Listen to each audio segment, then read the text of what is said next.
for me getting into the game took finding people to play with. That's a big piece of it too.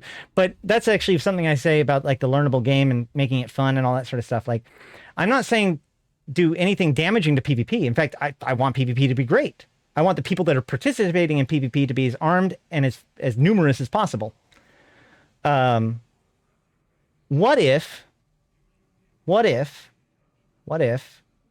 EVE Online had 100 hours of gameplay that you could play EVE Online for 100 hours without ever dealing with other people? You could if you want to. Don't get me wrong. You could always just go do stuff with other people if you want to.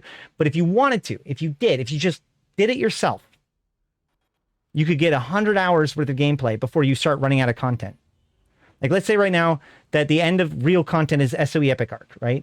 Whatever. Or even some missions. You could say that maybe there's 10 hours at most of actual gameplay before the game itself kind of pitters out and expects the player meta to kind of take over to give you purpose.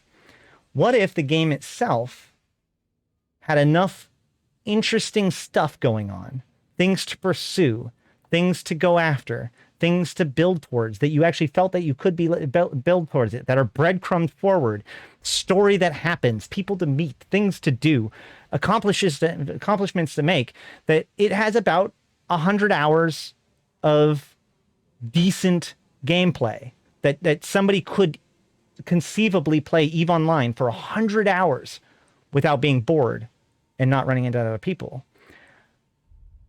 That game would be so much better, because part of the problem with the MPE is that we try to make everything up front, but also because we have so much to go over, we 100 hours of EVE, a Wing Commander that intros into EVE. I mean, kind of, but I mean, like, what if missions were enticing enough and interesting enough that you could do missions for 100 hours and like be progressing, be feeling like you're doing something, have it be a semi-structured gameplay that entire time? Well, the thing is that it's not just about explaining to you what to do with a wall of text. It's about developing those muscle memories, that muscle memory. So, as you do the missions, the first ones you're very janky at, but over time you become more and more comfortable.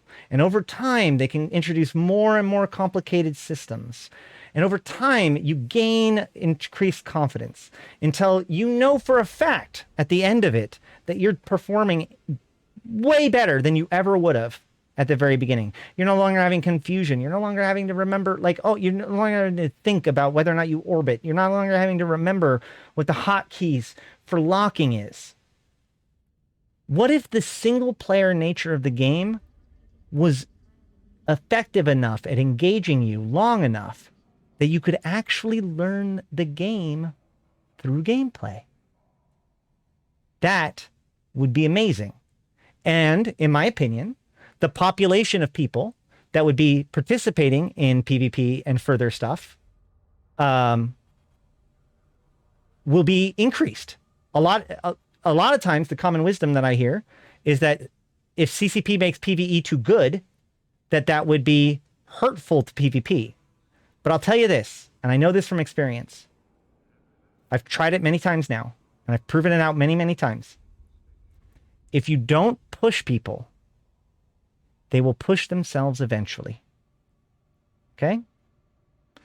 If you allow them to take their time where they're comfortable, but always let it be clearly signaled what the next step is when they're ready, they will take that next step.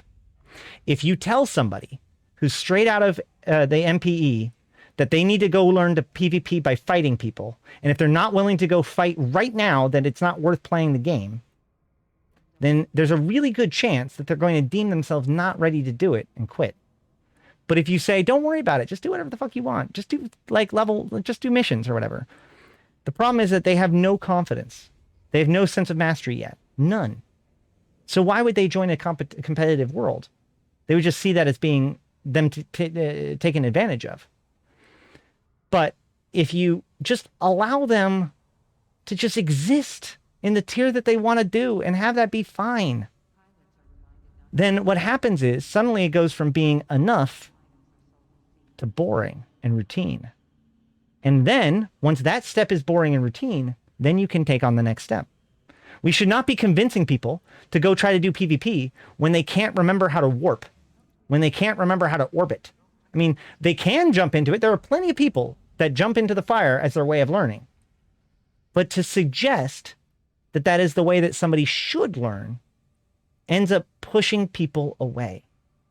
And simply giving them an environment that is worth playing in, that allows them to engage with it at the experience level that they are comfortable with, will allow them to, over time, increase their sense of mastery and build up the complexity of the kind of things that they do in the game. And by not trying to cut in there as an experienced player and circumvent all of that and like give them a really good ship and tell them exactly how to do it and tell them that level tier 0 Abyss doesn't matter and isn't relevant because they, you can make so much more money with the higher end stuff. Like they shouldn't be focused on making shit tons of ISK yet. They have a free to play account. They're using cheap ships. They shouldn't try to be using expensive ships. They should be comfortable with what they're doing. And then they will know, okay, well, this was enough and I'm ready for the next step. I've said this many, many times, but I'll tell this story again. There's a viewer here. I don't think he's here today right now, but he might be, named Commander Cottonfluff, whose name is Marcus Tillinghast in game. When Marcus came to us for the first time, he talked to me because the concern was that we were having a fight, over structures. And so there's basically CTAs we need everybody who can fight to come fight. And so he came to me and he talked to me in the background. He said, I'm worried because I want to contribute. I don't want to feel like I'm just taking from you guys without giving you, but I have a heart condition that I literally can't allow myself to get too excited because it could kill me. So I need to keep it kind of low key. And so what I did was I said, well, there's ways to contribute that isn't that high action stuff. You can start doing logistics and hauling, right? Not logistics repairing, logistics as in literally moving stuff to the correct positions and handing it out. And he did. And you know what? First of all, it was amazingly valuable to have a person that was dedicated to ensuring that the ships got put out, the fits got managed, manage the logistics of the fleet such that the fleet commander can worry about what's going on and all that sort of stuff and all the affairs of getting new equipment into position and replacement stuffs and handing out replacement stuffs. All that was taken care of by Marcus. He was able to contribute to the fight and make us all stronger without causing him to have a heart attack, which is really good. About 3 months later, he comes to me in Fonsui and says, I need a fit and a guide for the Abyss. And I remember that Fonsui and I kind of over the internet kind of looked at each other and was like, and I remember even saying your heart, you don't want excitement. Abyss is kind of the opposite of that. At least until you get used to it. And he's like, yeah, I know, but I think I can handle this now. Okay. 3 months ago, it would have been inconceivable. But he decided when he was ready for it. Okay, here's your fit. Here's your strategies. He goes off and does it. He does it very successfully. He does that for several months. Takes him a while to work up the tiers because he works until he's really, really comfortable at one tier before he moves up to the next tier to make sure that his level of excitement as he progresses never crosses a certain threshold, but he's always making progress. I'll tell you this right now. During the previous war, World War B2, whatever you want to fucking call it, by the end of the war, Marcus, he joined in 2019, I think, 2020, because he joined during the invasion stuff. Marcus, the guy who could not sit in a Ferox and follow the FC's primary command because it would be too stressful for him, is now a skirmish FC in Goonswarm Federation. That is what I mean when I say this shit. I'm not talking out my ass. You give people comfortable environments where they can do the stage that is at their level. No, not an F1 monkey. He's telling people to give F1. Slowly but surely, he gained a sense of mastery.